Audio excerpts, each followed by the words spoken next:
मन जिंकणं सोपं असतं पण अहंकार तोडणं कठीण। आणि जेव्हा ती मुलगी तुम्हाला तडपवते तेव्हा ती खरं तर तुमच्या मनाशी नाही तुमच्या अहंकाराशी खेळत असते। मित्रांनो, आज मी तुम्हाला सांगणार आहे एकदम जबरदस्त गोष्ट। ती मुलगी जी तुम्हाला तडपवते तिला तिच्याच गेम मध्ये हरवून कसं तडपायला भाग पाडायचं। पण या सगळ्यांसाठी तुम्हाला एक खूप मोठं सिक्रेट माहित असणं गरजेचं आहे, त्यामुळे व्हिडिओ शेवटपर्यंत बघा। कधी असं झालंय का ती मुलगी ऑनलाईन असते पण तुमचा मेसेज मुद्दामून दुर्लक्ष करते? तुम्ही फोन हातात धरून बसलेले टायपिंग करत राहता पण तिचं उत्तर मात्र येत नाही आणि आतून तुम्ही जळत राहता, मी काय चुकलो? किंवा तुम्ही तिला भेटायला बोलवता, साधा एक फोन करता आणि ती म्हणते अरे आज वेळ नाही, खूप बिझी आहे। पण तुम्हाला माहित असतं ती खरं तर मोकळीच आहे। ती मुद्दामून वेगवेगळे बहाणे करते फक्त तुम्हाला डिस्टन्स फील व्हावी म्हणून। इथे मला रॉबर्ट ग्रीनचं एक वाक्य आठवतं, त्याच्या द आर्ट ऑफ सिडक्शन पुस्तकात तो लिहितो, powerful people always keep other in suspense, they control by making you wait. म्हणजे तुम्हाला जास्त वेळ वाट बघायला लावणं हे एक प्रकारचं पॉवर प्ले असतं। कधी कधी तर सिच्युएशन अजूनच कठीण, ती इतर मुलांशी हसून मोकळेपणाने बोलते आणि तुमच्या समोर मात्र थंडपणे वागते, तेव्हा आतून एक वेदना होते, ही मला मुद्दामून तडपवते का?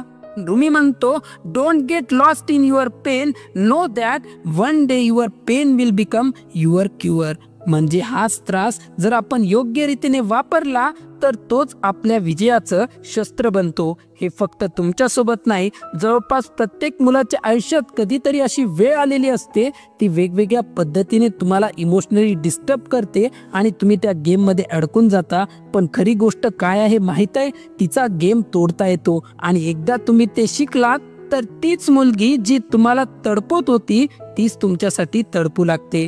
ती मुलगी तुम्हाला तडपवते कशी, आता हे जाणून घेऊया। मित्रांनो, मुलीकडे तुम्हाला तडपवण्याचे टाइप्स खूप असतात। सगळ्यात कॉमन गेम म्हणजे तुमचा मेसेज सीन करून सोडते, कधी 2 तासांनी रिप्लाय, कधी दुसऱ्या दिवशी रिप्लाय आणि त्यातही एक शब्द ओके। तुम्ही मनातून हजारो गोष्टी शेअर करायला बसलेले आणि ती मात्र एक कोल्ड छोटस उत्तर देते। हे ती का करते? कारण तिला पाहायचं असतं हा मुलगा माझ्या रिप्लायवर किती डिपेंड आहे। इथे मला मार्क मॅन्सनचं वाक्य आठवतं, the more you chase the more they run. तुम्ही जितकं मागे धावाल तितकं ती पळून जाईल। दुसरी सिच्युएशन म्हणजे तुम्ही तिला भेटायला बोलवता, वीकेंड असो सुट्टी असो, पण तिचं एकच उत्तर आज जमणार नाही। कधी एक्झामचं कारण, कधी घरचं कारण, आणि बरं एकदा दोनदा असं झालं तर ठीक आहे, पण जर ती नेहमीच बहाणे करते तर समजून घ्या ती तुम्हाला तडपवत आहे। कारण खरा मुद्दा असा आहे, तिला वेळ नाही असं नसतं तर तुमच्यासाठी वेळ नाही असं असतं। पण याहूनही जास्त पेनफुल गोष्ट म्हणजे जेव्हा ती इतर मुलांशी मोकळेपणाने बोलते, हसते, मजा करते, पण तुमच्या वेळेला तिच्या चेहऱ्यावर एक वेगळाच मास्क असतो, थंड डिस्टन्स ठेवणारा। यातला मेसेज काय मिळतो?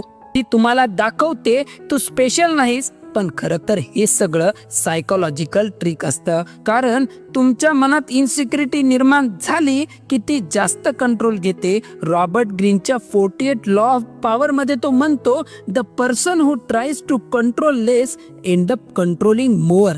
ती डिस्टन्स ठेवते आणि तुम्ही जास्त मागे धावता। ही सगळी तिच्या हातची शस्त्र आहे आणि त्या शस्त्रांनी तुम्हाला वीक वाटायला लावते आणि इथेच आपली चूक होते। आपण तिच्या गेम मध्ये अडकतो, पण खरी ट्विस्ट तर इथे आहे, जर तुम्ही हे शिकला नाही तर गेम कायमचा तिच्या हातात राहणार। पण मित्रांनो, सर्वात महत्त्वाचा प्रश्न हा आहे की ती असं का करते? तर मुलगी मुद्दामून तडपवते यामागं काही सायकोलॉजिकल कारण आहे, ती रॅन्डम नाही, हा एक गेम आहे। सगळ्यात पहिलं कारण आहे attention is equal to power. माणसाला काय हवं असतं माहितीये का? लव, मनी, सक्सेस नाही, सर्वात बेसिक गोष्ट अटेन्शन।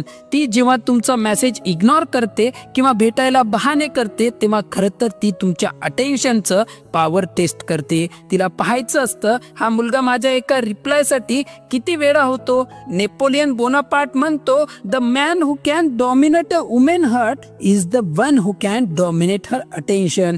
दुसरं कारण आहे इगो सॅटिस्फॅक्शन। जेव्हा तुम्ही सतत तिच्या मागे धावता तेव्हा तिच्या मनात एक इनविजिबल क्राउन बसतं, मी इम्पॉर्टंट आहे, मी स्पेशल आहे, ती तुम्हाला तडपवते, कारण त्यातून तिला एक प्रकारचा इगो बूस्ट मिळतो. तिच्या मनात विचार येतो, हा मुलगा माझ्याशिवाय राहू शकत नाही, आणि हीच थॉट तिला कंट्रोलची भावना देते. आणि तिसरं महत्वाचं कारण स्केअरसिटी माइंडसेट. सायकोलॉजीमध्ये एक प्रिन्सिपल आहे, स्केअरसिटी क्रिएट्स व्हॅल्यू. जिथे गोष्ट सहज मिळते तिथे लोक जास्त महत्व देत नाहीत. ती मुद्दामून अनअवेलेबल बनते, कारण तिला माहित आहे जितकी मी कमी उपलब्ध असेल तितकी माझी किंमत त्याच्या डोळ्यात जास्त होईल. याचा अर्थ तुम्ही वेदनेत असताना तिच्यासाठी ते फक्त एक गेम आहे, एक पॉवर प्ले आहे. पण आता मी तुम्हाला सांगणार आहे एक खास सिक्रेट स्ट्रॅटेजी, ती तुम्हाला या गेम मध्ये जिंकायला मदत करेल. तिला तडपायला भाग कसं पाडायचं. मित्रांनो, आता वेळ आहे तिचा गेम तिच्या विरोधात वापरायची. तुम्हाला फक्त एकच गोष्ट करायची आहे, तुमची अवेलेबिलिटी कमी करायची. ती जर तुम्हाला इग्नोर करत असेल, तुम्ही तिच्यासाठी सतत अवेलेबल का राहायचं. ती रिप्लाय उशिरा देते, तुम्ही पण उशिरा रिप्लाय द्यायचं. ती भेटायला टाळते, तुम्ही तिला इग्नोर करायचं. इथे रॉबर्ट ग्रीनचं वाक्य लक्षात ठेवा, absence increase respect and honour, too much presence make you cheap. तुम्ही जर सतत अवेलेबल राहिलात तर तुमचं व्हॅल्यू कमी होतं, पण एकदा डिस्टन्स दाखवलं तर क्युरिसिटी वाढते. फक्त एवढंच पुरेसं नाही, तुम्हाला आणखीन एका लेवलवर जाऊन काम करावं लागेल. तुमचं लाईफ फर्स्ट ठेवा. तुम्ही नेहमी तिचा कॉल मीटवर डिपेंड राहू नका. तिच्याऐवजी तुमचं वर्क, जिम, फ्रेंड्स, पॅशन या गोष्टींना प्रायोरिटीज करा. ती तुम्हाला इग्नोर करते, काही हरकत नाही. तुम्ही फक्त तुमचं बेस्ट व्हर्जन तयार करण्यात बिझी व्हा. स्टेव म्हणतो, when you build yourself the world automatically comes to you. ती जेव्हा पाहिल की तुम्ही तिच्याशिवाय पण खुश आहात, तेव्हा तिच्या मनात इन्सिक्युरिटी निर्माण होते, आणि इन्सिक्युरिटी इज इक्वल टू तडप. तुम्हाला वाटेल ठीक आहे, पण ती इतर मुलांशी हसते, बोलते, तेव्हा काय करायचं. यासाठी एक पॉवर टूल आहे, ज्याला सोशल प्रूफ म्हणतात. ती इतरांशी हसते, बोलते, तर तुम्हीही तुमच्या वर्ल्ड मध्ये एन्जॉय करणं सुरू करा. फ्रेंड्स सोबत आउटिंग, इव्हेंट, तुमचं सोशल लाईफ स्ट्रॉंग ठेवा. इंस्टाग्रामवर स्टोरीज, पिक्चर्स पण इनडायरेक्टली दाखवा, मी फक्त तुझ्यावर डिपेंड नाही, माझं वर्ल्ड खूप मोठं आहे. सायकोलॉजीमध्ये याला म्हणतात सोशल प्रूफ. जेव्हा ती पाहते की इतर लोक तुम्हाला व्हॅल्यू देतात, तेव्हा तिच्या मनात एक स्पार्क येतो, मी याला गमावते की काय. आणि आता सर्वात प्रभावी वेपन, कधी कधी सायलेन्स हे सगळ्यात जोरदार उत्तर असतं. ती तुम्हाला तडपवते, तुम्ही आर्ग्युमेंट करून काही फायदा नाही, फक्त शांत राहा आणि डिस्टन्स ठेवा. ती जेव्हा पाहिल की तुम्ही तिच्या अब्सेन्समुळे डिस्टर्ब होत नाही, तेव्हा ती स्वतःच डिस्टर्ब होईल. रूमी म्हणतो, silence is the language of God, all else is poor translation. कधी कधी काही न बोलणं हे हजारो शब्दांपेक्षा जास्त ताकदवान ठरतं. मित्रांनो, इक्वेशन सोपं आहे, तुम्ही जितकं तिच्या मागे धावाल तितकी ती तुम्हाला तडपेल. पण तुम्ही स्ट्रॉंग राहिलात, स्वतःला प्रायोरिटी दिलीत, सोशल प्रूफ बिल्ड केलं, सायलेन्स वापरला, तर इक्वेशन उलटेल. आजवर तुम्ही तिच्यासाठी तडपत होतात, पण आता तुमच्यासाठी तडपेल. लक्षात ठेवा, तिचा गेम तोडायचा असेल तर तिच्या रूल्स फॉलो करू नका, तुमचे रूल्स सेट करा. आता वेळ आली आहे त्या खऱ्या सिक्रेट स्ट्रॅटेजीची. या सगळ्या गोष्टी तुम्ही तुमच्या स्वतःच्या स्वार्थासाठी वापरल्या तर तुम्ही तात्पुरते जिंकू शकता, पण नातं कधीच तयार होणार नाही. खरी स्ट्रॅटेजी ही आहे की तुम्ही हे सगळं फक्त तिला तडपवण्यासाठी करू नका, तर स्वतःच्या सेल्फ वर्थसाठी करा. तिच्यावर लक्ष केंद्रित करण्याऐवजी तुमच्या ध्येयांवर, तुमच्या आयुष्यावर लक्ष केंद्रित करा.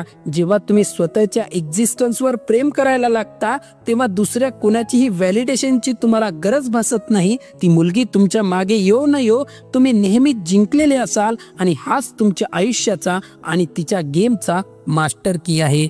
आजचा व्हिडिओ तुम्हाला आवडला असेल तर व्हिडिओला एक लाईक नक्की करा. आता भेटू पुढच्या व्हिडिओमध्ये.